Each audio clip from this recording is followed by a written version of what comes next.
नमस्कार, good evening friends. आप सभी लोगों का हमारे YouTube channel Patel youth hub पर स्वागत है। मित्रों, जैसा कि आप जानते हैं, इधर प्रतिदिन हम आपके लिए कोई न कोई महत्वपूर्ण चैप्टर का कंसेप्ट दे रहे हैं मैथमेटिक्स में, और इसी कड़ी में आज हम वीडियो बनाने जा रहे हैं एलसीएम और एचसीएफ के कंसेप्ट के बारे में। एलसीएम एचसीएफ है क्या, उसके बेसिक्स के बारे में। तो चलें देखते हैं। थोड़ा नीचे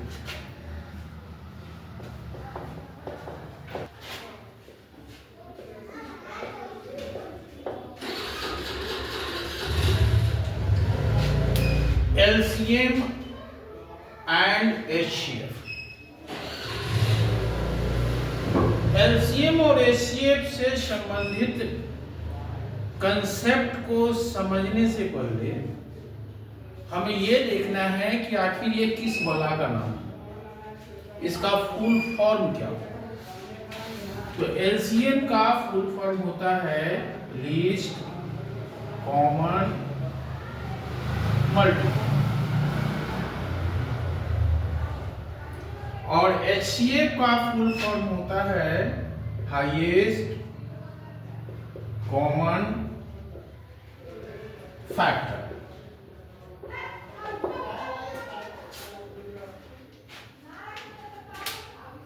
चलिए सबसे पहले इसे समझते हैं, और एक बार इनका अगर हम पोस्टमार्टम कर लेते हैं तो फिर इन्हें परिभाषित भी कर लेंगे और इससे संबंधित प्रश्न को भी बनाने में सफल हो जाएंगे। लिस्ट का हिंदी क्या होता है? सबसे छोटा।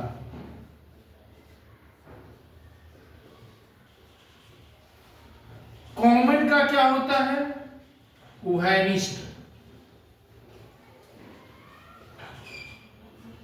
मल्टीपल का क्या होता है? गुणज। हाईएस्ट का क्या होता है? सबसे बड़ा। फिर यहां पर हो गया उभयनिष्ठ, ये हो गया गुणनखंड।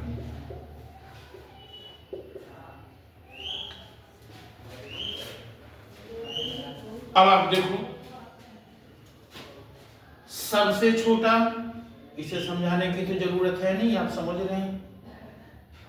जितने भी दिए गए मान हैं उसमें जो सबसे छोटा हो। उभयनिष्ठ का अर्थ जो सब में पाया जाए, कॉमन हो।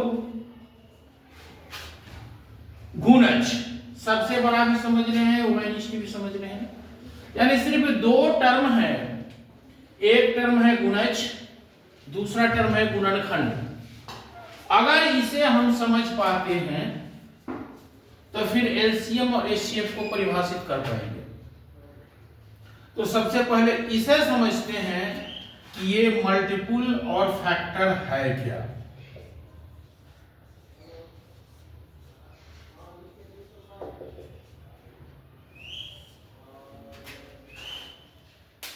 ये मल्टीपल और फैक्टर क्या है?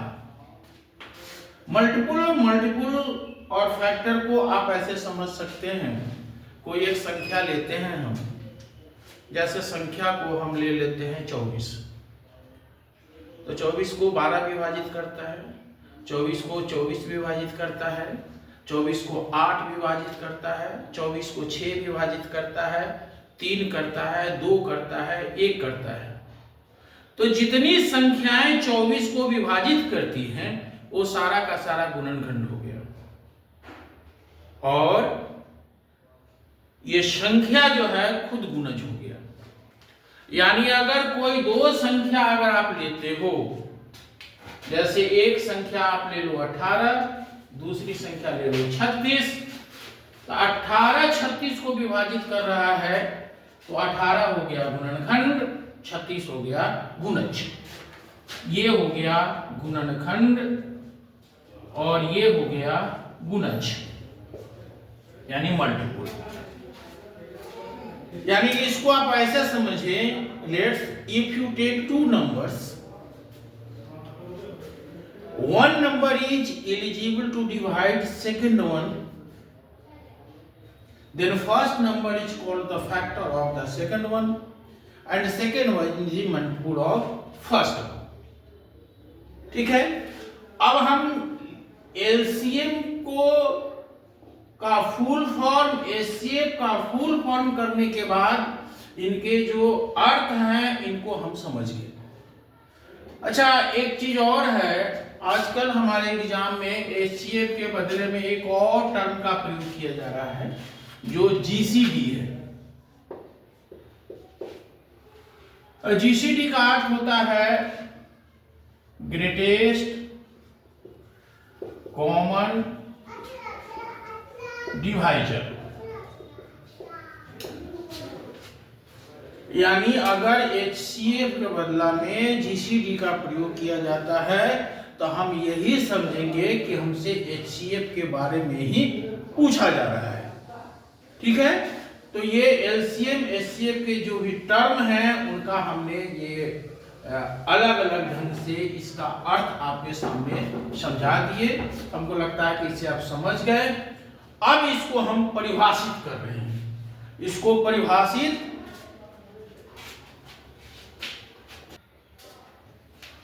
चलिए देखें आप, एलसीएम या एचसीएफ। अब least common multiple, highest common factor या ग्रेटेस्ट कॉमन डिवाइजर के हर टर्म को हमने विश्लेषित कर लिया। अब इसको हम परिभाषित करते हैं। तो लीस्ट कॉमन मल्टीपल माने इसे कहते हैं लघुत्तम समापवर्त्य।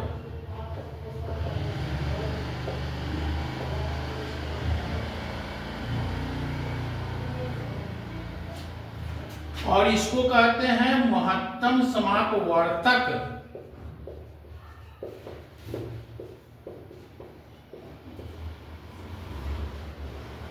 वर्तक है ये, डिवाइजर है। लघुत्तम समापवर्त है ये, मल्टीपल है। तो लघुत्तम समापवर्त को हम कैसे परिभाषित करेंगे? दी गई संख्याओं का एलसीएम या लघुत्तम समापवर्त वह छोटी से छोटी संख्या होती है जिसको दी गई सभी संख्या पूर्ण रूपेण विभाजित करे। ठीक, इसका अर्थ ये हुआ कि जैसे अगर हम कोई संख्या लेते हैं 8,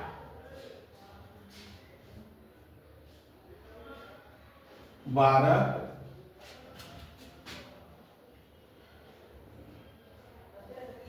36 का एलसीएम लेना है।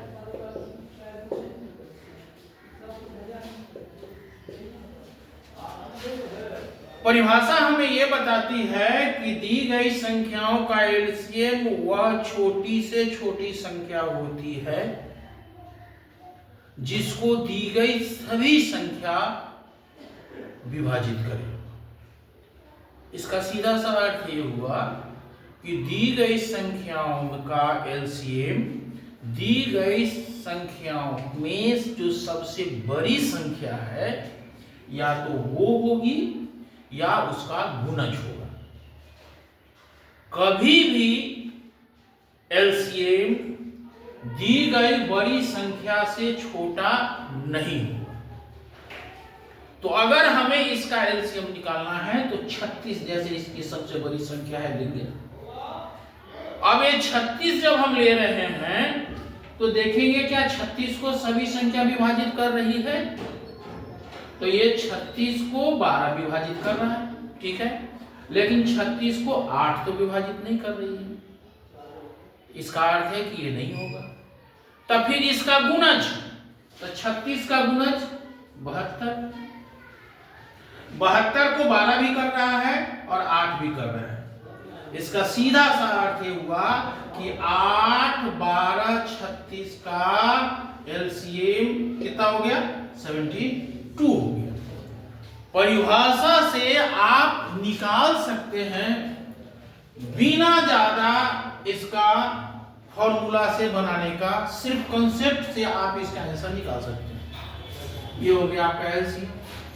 अब आ जाइए एचसीएफ। एचसीएफ को कैसे परिभाषित करेंगे?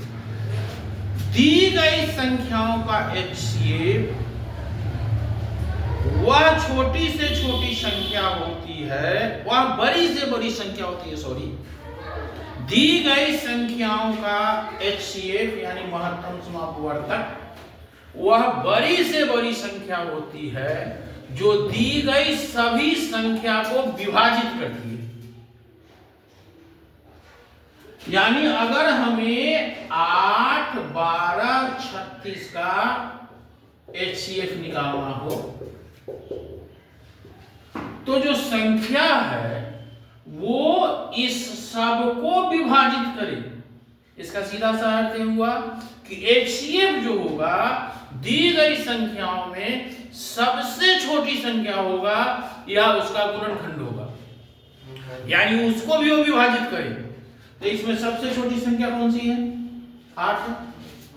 तो ये 8 जो है आपको 8 तो 12 को विभाजित नहीं करता है, तो इसका अर्थ है कि 8 नहीं होगा।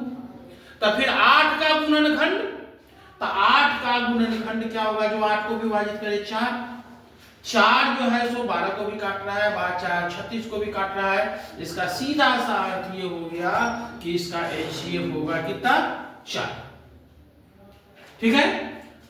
तो आप इस तरह से एलसीएम और एचसीएफ के कांसेप्ट को समझ सकते हैं। एलसीएम दी गई संख्याओं में बड़ी संख्या या उसका गुणज होता है। एचसीएफ दी गई संख्याओं में सबसे छोटी या उसका गुणनखंड होता है। एक बात, जब एलसीएम को हम निकालने जाते हैं हमेशा ध्यान देना है कि जो भी गुणनखंड है संख्याओं में उनका हम उपयोग नहीं करते, उसकी कोई जरूरत नहीं है, उसे हम हटा देते हैं ताकि हमारा समीकरण छोटा हो जाए। ठीक उसी तरह से जब हम एचसीएफ निकालने जाते हैं, मौसा निकालने जाते हैं, तो उसमें जितने भी गुणज हैं उसको हटा देते हैं, उसकी कोई जरूरत नहीं। ठीक है। आप इसे उदाहरण के तौर पर हम समझते हैं किस ढंग से हम इसको बनाएंगे। अब देखो, एलसीएम या एचसीएफ या दोनों निकालने के बहुत सारे वेज हैं, बहुत तरीके से बनाए जा सकते हैं, लेकिन मुख्य रूप में ना हम लोग 2 तरीका का प्रयोग करते हैं और उनसे एचसीएफ और एलसीएम निकालते हैं। जैसे पहला तरीका होता है इसमें प्राइम फैक्टराइजेशन मेथड।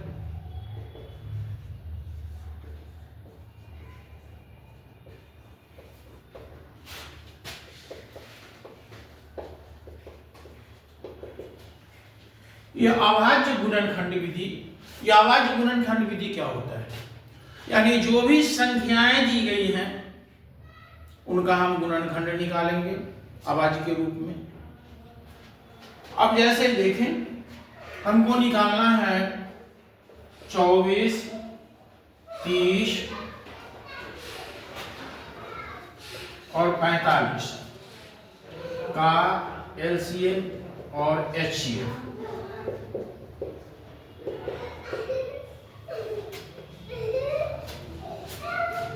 चौबीस, 30, 45 का, अब 24 को हम फैक्टराइज कर देना, तो 24 को फैक्टराइज कीजिए आप। 12, 6, 3। ठीक है।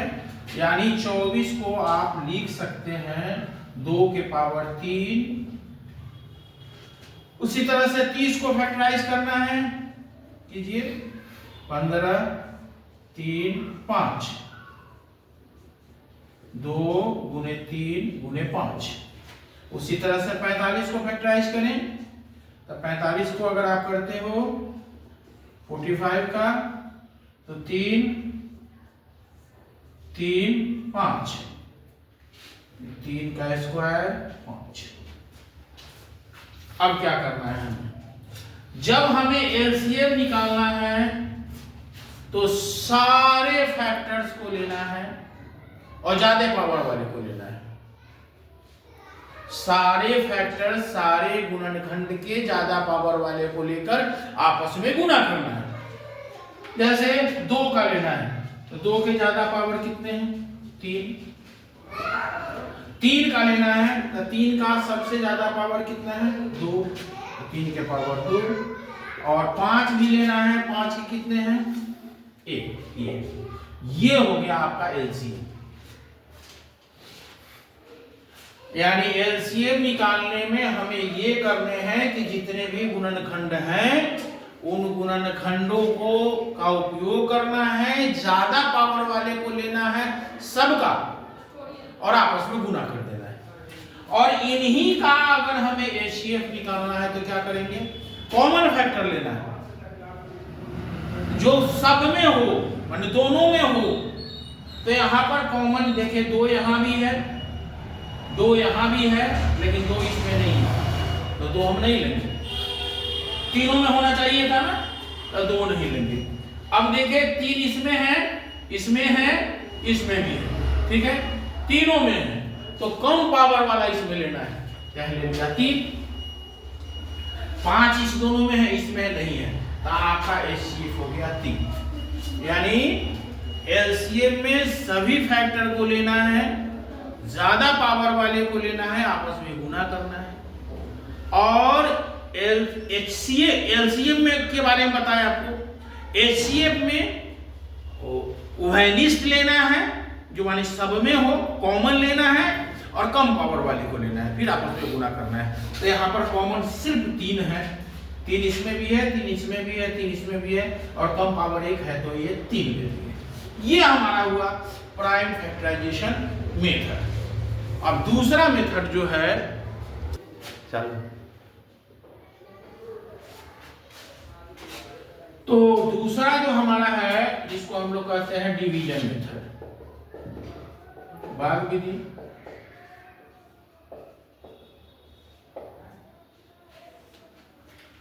अब डिवीजन मेथड देखा जाए क्या है। भाग विधि द्वारा जो है हम लोग एलसीएम और एचसीएफ को निकालते हैं। उदाहरण पर हम लोग समझते हैं, उदाहरण लेकर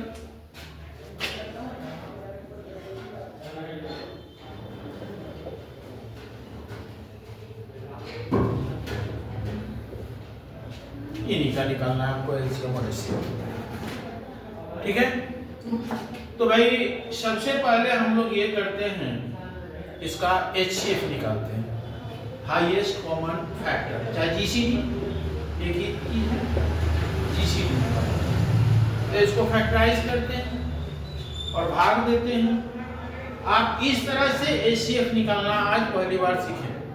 देखें इस तरह से आप एलसीएम निकालते हैं, आज से आप इसी तरह से एचसीएफ भी निकालेंगे और बहुत ही आसान है।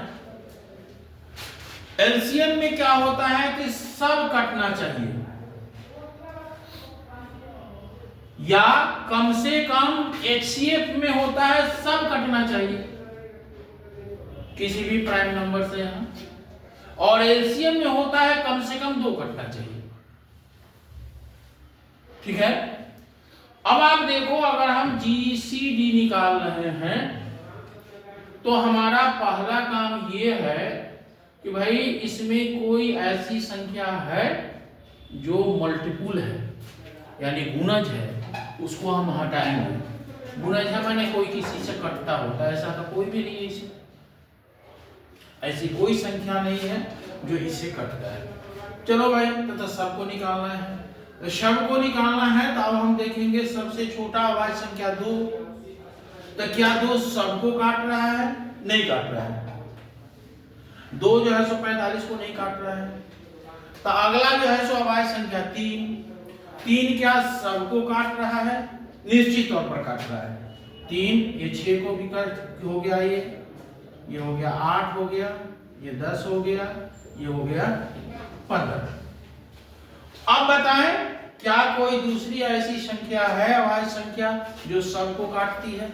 नहीं काट रही है। नहीं काट रही है तो फिर इसके ठीक सामने इधर वाला जो हुआ ये आपका हो गया जीसीडी या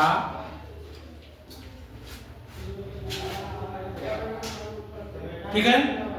तो इस तरह से हम लोग जीसीडी निकालेंगे, यानी एचसीएफ निकालेंगे। एलसीएम निकालने में हम लोग किए थे कि ये निकालते थे, फिर अगला इस ढंग से, और ये सब को आपस में गुना करते हैं। लेकिन यहाँ पर जब हम इसको एचसीएफ निकालते हैं तो सिर्फ इधर डिवाइजर वाले को आपस में हम लोग गुना करते हैं। समझ गए आप? चलिए अब इसी का हम निकालते हैं एलसीएम। अब आप देखो, ये एलसीएम हम निकालना है, कम से कम 2 कटना चाहिए। सबसे छोटा हमारी संख्या 2, तो 2 से कट रहा है। ये हो गया 9, ये हो गया 12, ये हो गया 15, ये हो गया 45। ठीक है भाई। अब हमको निकालना क्या है? हमें निकालना है एलसीएम।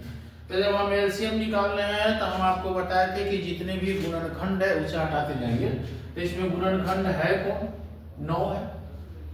9 जो है सो 45 को काट रहा है, तो 9 को हटा दीजिए, इसका कोई काम नहीं है। अब हो गया 12 हो गया, 15 हो गया, 45 हो गया, कम से कम कटना चाहिए। कितना से कटेगा? 3 से। 3 से काटे। ये हो गया 4, 5, आई क्या हो गया? 15 हो गए। अब क्या करेंगे? इसमें फिर है क्या कोई गुणनखंड? 5 है, 15 काट रहा है, हटा देंगे।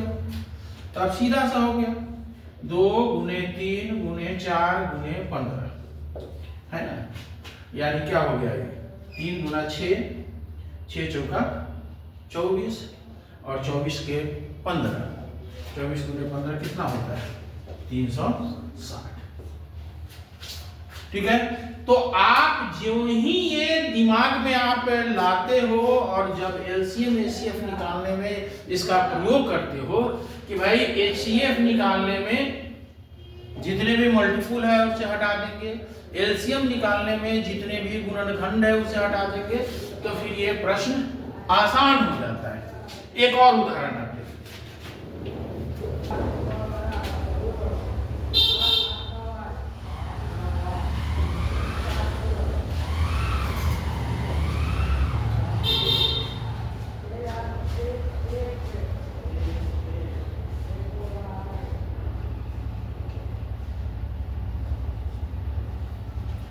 16, 20, 40, 48।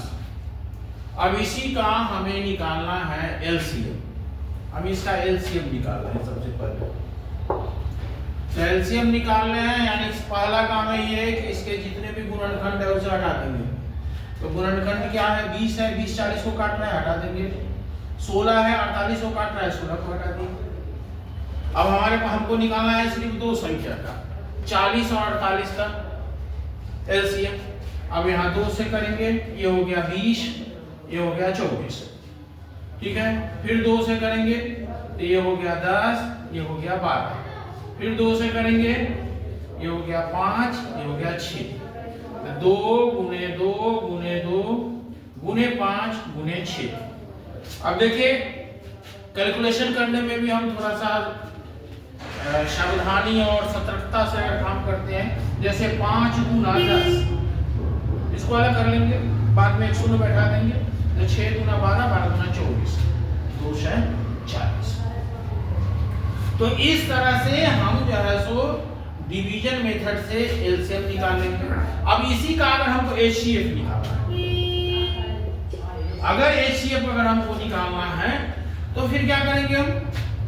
16, 20, 40, 48। फिर उसी ढंग से अब हमारा काम सिर्फ इतना है कि इसमें देखेंगे कि भाई ऐसे भी हैं जो मल्टीपुल हैं, तो मल्टीपुल को हम हटा देंगे, है ना? तो मल्टीपुल को हटाएंगे तो ये 40 हट गए, ये 48 हट गए। 20 40 को काट रहा है, 16 48, ये दोनों को हटा दिया, यानी 16 और 20 का हमको निकालना है। तो किससे कटेगा? 2 से कट रहा है, तो 8 हो गया। ये कितना हो गया? 10। फिर 2 से ये हो गया 4, और ये क्या हो गया? 5। अब तो कट नहीं रहा है भैया, कट रहा है सिर्फ ये इधर वाला पूरा लेना है भाजक, यानी 2 गुने 2, 2 दूना 4। तो 4 इसका हो गया एचसीएफ। तो ये आज हम इसको जो है सो एलसीएम एचसीएफ को 2-3 पार्ट में बांटकर हम आपको जो आपके लिए वीडियो तैयार करेंगे। आज ये पहला पार्ट है जिसमें इसका कंसेप्ट दिए हैं कि आखिर है क्या, किस तरह से हम बनाएंगे। कल के वीडियो में हम आपको जो है सो संपूर्ण इसके टाइप्स के बारे में बताएंगे और बेहतरीन तरीका से बताएंगे कि एक बार उसके टाइप्स को अगर आप समझ जाते हो तो फिर प्रश्न इस चैप्टर से आपको नहीं छूटेंगे। तो बाय।